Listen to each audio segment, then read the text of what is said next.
உத்தரப்பிரதேச மாநிலம் பிரயாக்ராஜில் நடைபெற்று வரும் மகா கும்பமேளாவில் பங்கேற்பதற்காக குடியரசுத் தலைவர் திரௌபதி முர்மு இன்று பிரயாக்ராஜ் வந்தடைந்தார்.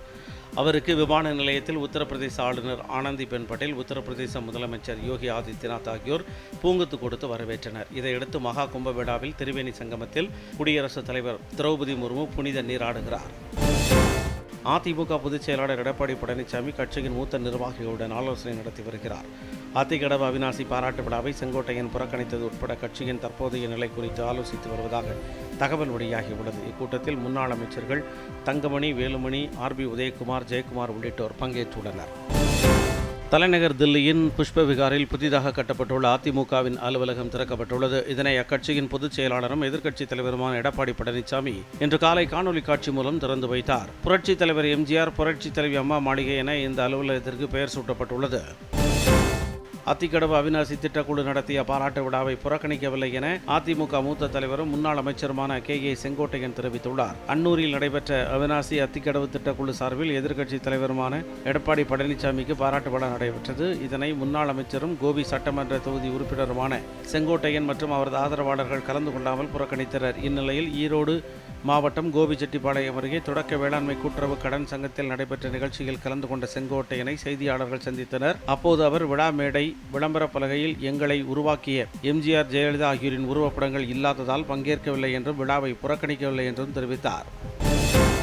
சென்னையில் ஆபரண தங்கத்தின் விலை சவரனுக்கு 280 ரூபாய் உயர்ந்து ஒரு சவரன் 63,840 ரூபாய்க்கும், ஒரு கிராம் 7,980 ரூபாய்க்கும் விற்பனை செய்யப்படுகிறது. பள்ளி கல்வித்துறை அமைச்சரின் சொந்த மாவட்டத்தில் இயங்கி வரும் அரசு பள்ளியில் சுவர் இல்லை, கூரை இல்லை, போதிய ஆசிரியர்களும் இல்லை, வகுப்பறை இல்லாமல் மரத்தடியில் கல்வி என தமிழ்நாடு பாஜக தலைவர் அண்ணாமலை கூறியுள்ளார். திருச்சி மாவட்டம் பச்சைமலையில் உள்ள ராமநாதபுரம் என்ற கிராமத்தில் உள்ளது இந்த பள்ளி. 2 ஆண்டுகளுக்கு முன்பு புதிய கட்டடம் கட்டப்போவதாக கூறி பழைய கட்டடத்தை இடித்துள்ளனர். ஆனால் 2 ஆண்டுகளாகியும் புதிய கட்டடம் கட்டப்படவில்லை என்று அண்ணாமலை தெரிவித்துள்ளார். அரசு பள்ளிகளின் உட்கட்டமைப்பை மேம்படுத்துதல் உட்பட பல்வேறு பணிகளுக்காக 2021ஆம் ஆண்டு தொடங்கி 2024ஆம் ஆண்டு வரை வழங்கப்பட்ட சமக்ர சிஷா திட்ட நிதி 5,583 கோடி எங்கே போனது என கேள்வி எழுப்பியுள்ள அண்ணாமலை, வாங்கிய நிதியை முறையாக பயன்படுத்தாமல் மத்திய அரசு வஞ்சிக்கிறது என பொய்கூற கூச்சமாக இல்லையா என்றும் வினவியுள்ளார்.